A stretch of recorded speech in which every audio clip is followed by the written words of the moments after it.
I mean, everyone keeps telling me that there's something unique about the game, and that's not the case. I mean, I think that what is unique... We'll wait till he's... No, I'm just running bars. Yeah, we'll wait 1 second and then... How do I look? This way or this way? Oh, shoot.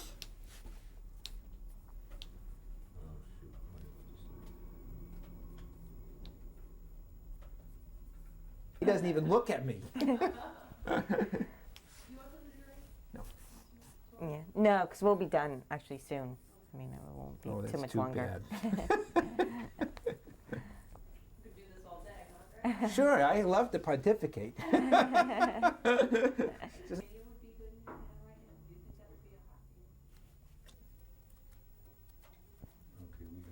Okay. Go back to the question I asked earlier. Why, in simple terms, is this product either unique, and if that's not the right word to use, a success? I mean, you indicated before that it's not unique. I mean, it's not a success because it's unique, right? Right. I think the entertainment format, the interactive entertainment format, is unique. And what Nintendo was able to do is to capitalize on that marketplace by providing a hardware system and software for that hardware system on a relatively consistent and professional manner that made retail and the consumer feel comfortable with what they were doing.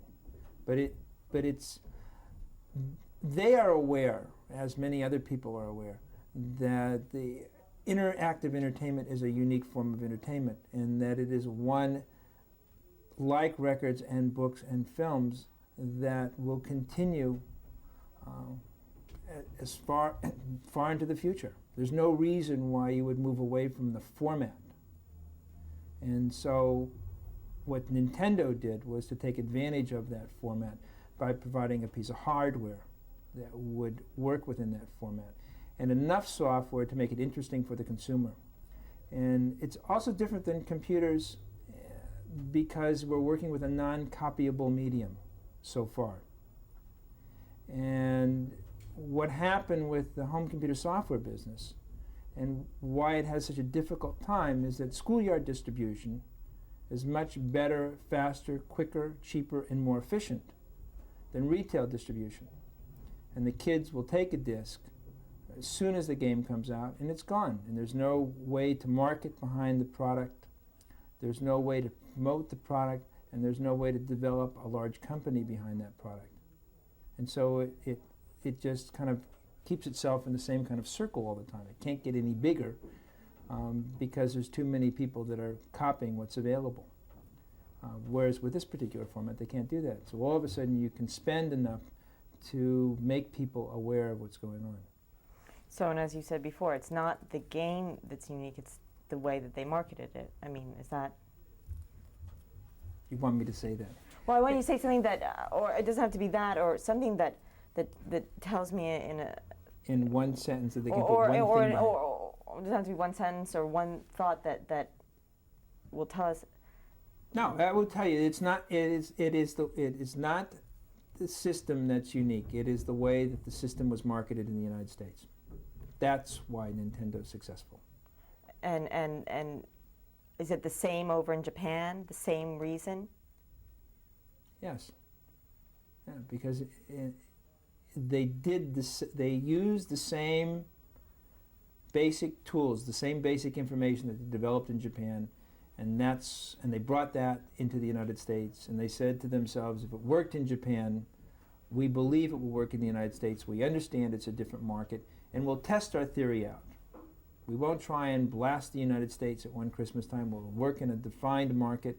We'll tell the retailers what we're going to do, and we'll test it. And they were right. And that's why, for instance, like all those other things that had these runs that were successful, like Teddy Ruxpin, Cabbage Patch. I mean, but they're different. They're toys. And if you compare it to a Teddy Ruxpin, then it's a wrong comparison. Why? Because you Teddy you didn't put things into and change him. Teddy was always going to be Teddy, and when you got the number of Teddys that were going to be there, that was it.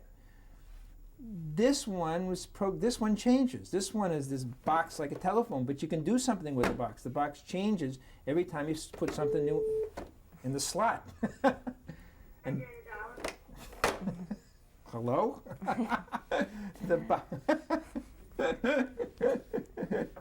Anyway, the box changes every time you put something new in the slot, and that's what makes it unique, and that's why it's not a toy. Although it goes through a toy channel, it's not a toy, and toy companies don't understand it.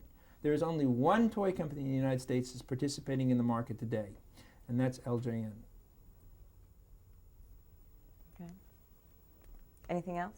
Nah. Anything else I didn't cover, you think that I didn't ask, or that you want to go over? You didn't think talk it's a about bu- my experience in the Peace Corps. Does that does that give you an insight into like marketing Nintendo? And if it does, then No.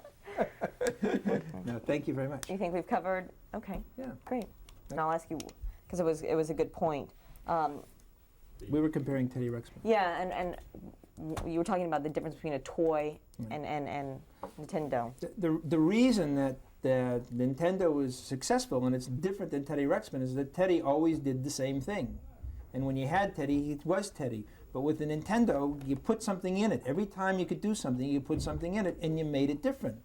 And one day he could be Super Mario's, and another day he could be Kouros from Wizards and Warriors, or he could be Tiger Heli, or he could be Rambo.